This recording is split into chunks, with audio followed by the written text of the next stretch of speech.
तो Elon Musk ने एक बार फिर से कह सकते हैं राजनीतिक गलियारों में हलचल मचा दी है। हाँ हाँ बिल्कुल। इस बार एक नई राजनीतिक पार्टी की घोषणा करके नाम रखा है अमेरिका पार्टी। अमेरिका पार्टी और ये घोषणा कब हुई? ये 5 जुलाई 2025 को उन्होंने एक्स पर अनाउंस किया। अच्छा, एक्स पर। हाँ, और इसका जो समय है ना वो भी बड़ा इंटरेस्टिंग है। ये ठीक तब हुआ जब राष्ट्रपति ट्रंप के साथ उनका वो 3.3 ट्रिलियन वाले बिल पर पब्लिक में झगड़ा जैसा चल रहा था। हाँ हाँ, मैंने सुना था उसके बारे में। One big beautiful bill. Musk उसे वित्तीय तौर पर गैर जिम्मेदार बता रहे थे, है ना? बिल्कुल। और मजे की बात यह है कि आप देखिए, मस्क ने पहले ट्रंप के 2024 कैंपेन को मतलब भारी पैसा दिया था, करीब $250 मिलियन से भी ज्यादा। अरे बाप रे, 250 मिलियन! और अब ये एकदम से नई पार्टी। ये तो बड़ा कॉन्ट्रास्ट है। सही कहा।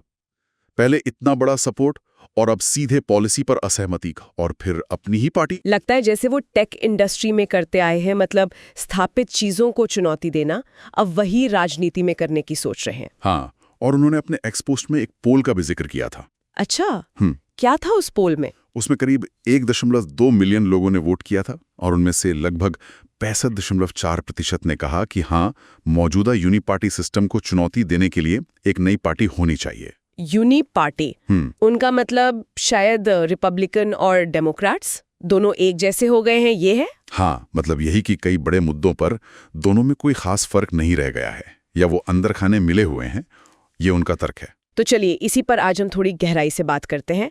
हमारे पास जो भी जानकारी है, जो लेख हैं और मस्क के पोस्ट, उनके आधार पर समझने की कोशिश करते हैं कि इस घोषणा के पीछे क्या है, क्या लक्ष्य है इस पार्टी के, और सबसे जरूरी क्या मुश्किलें आ सकती हैं। बिल्कुल। तो देखिए, पार्टी का जो भी शुरुआती लक्ष्य दिख रहा है वो है 2026 के मिड टर्म चुनाव। अच्छा, अगले मिड टर्म्स। हाँ, और वो भी शायद हाउस और सीनेट की कुछ गिनी चुनी सीटों पर फोकस करेंगे। आइडिया ये है कि अगर कुछ सीटें भी जीत ली तो करीबी फैसलों में उनका वोट अहम हो सकता है। एग्जैक्टली। करीबी विधायी वोटों को प्रभावित करना। और उनका जो मुख्य सिद्धांत बताया जा रहा है वो है वित्तीय अनुशासन, मतलब फिस्कल कंजर्वेटिज्म, और देश का बढ़ता कर्ज कम करना। कर्ज का मुद्दा तो अमेरिका में हमेशा बड़ा रहता है, लेकिन सिर्फ कुछ सीटों पर ध्यान देना, क्या ये रणनीति काम कर सकती है? मेरा मतलब है, क्या कुछ सीटों से वाकई बड़ा बदलाव आ सकता है? सवाल तो वाजिब है। और क्या ये पार्टी अभी असल में बन भी गई है, मतलब कागजी कार्यवाही, रजिस्ट्रेशन वगैरह? यहीं पर मामला थोड़ा साफ नहीं है। जो जानकारी हमारे पास है उसके हिसाब से पार्टी अभी तक फेडरल इलेक्शन कमीशन मतलब FEC के साथ फॉर्मली रजिस्टर नहीं हुई है। ओहो, तो अभी ये सिर्फ एक घोषणा है। हाँ, लगता तो यही है। और न ही ये बताया गया है कि इसका लीडर कौन होगा, स्ट्रक्चर क्या होगा। तो अभी ये एक इरादा ज्यादा लगता है। और अमेरिका में तीसरी पार्टी बनाना तो वैसे भी मतलब टेढ़ी खीर है, बहुत सारी बाधाएं हैं, सही है ना? निश्चित रूप से बहुत बड़ी चुनौतियां। सबसे पहले तो हर राज्य के अपने अपने बैलेट एक्सेस कानून होते हैं। हाँ, मतलब वोटिंग लिस्ट पर पार्टी का नाम डलवाना। बिल्कुल, और उसके लिए अक्सर हजारों वोटरों के सिग्नेचर चाहिए होते हैं, जो अपने आप में बड़ा काम है। फिर कैंपेन के लिए जो चंदा मिलता है उसकी भी सीमाएं हैं। और सबसे बड़ी दीवार तो है अमेरिका का वो जमा हुआ 2 पार्टी सिस्टम। इतिहास गवाह है कि तीसरी पार्टियों के लिए जगह बनाना लगभग नामुमकिन सा रहा है। मुझे रॉस पेरो याद आ रहे हैं, 1992 में काफी हवा बनी थी उनकी, पैसा भी खूब था। हाँ, बिल्कुल सही उदाहरण है। पेरो काफी पॉपुलर हुए थे, डिबेट्स में भी अच्छा किया था, वोट भी अच्छे खासे मिले थे, लेकिन जीत नहीं पाए। तो पैसा और पॉपुलैरिटी भी गारंटी नहीं है? नहीं, बिल्कुल नहीं। स्थापित ढांचे को तोड़ना बहुत मुश्किल है। शायद यही वजह है कि रिपब्लिकन पार्टी में कुछ लोग थोड़े चिंतित हैं कि कहीं मस्क की पार्टी उनके वोट ना काट ले।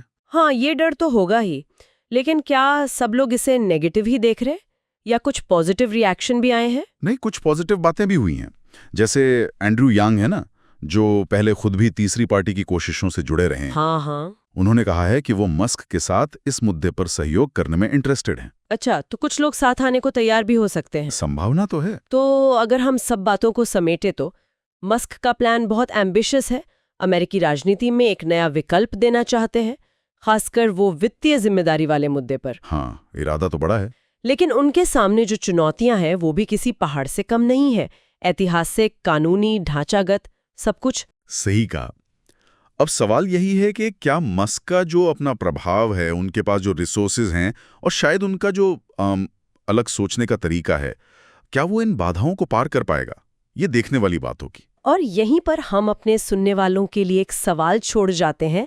सोचिए जरा, तीसरी पार्टियों का जो पिछला रिकॉर्ड रहा है अमेरिका में और आज का जो पॉलिटिकल माहौल है, उसे देखते हुए आपको क्या लगता है, क्या सिर्फ पैसे के दम पर या मस्क के पास कोई ऐसा छुपा हुआ एक्स फैक्टर है जो इस जमी हुई दो दलीय व्यवस्था को सच में हिला सकता है, या फिर ये भी बस एक और सिंबॉलिक कोशिश बनकर रह जाएगी?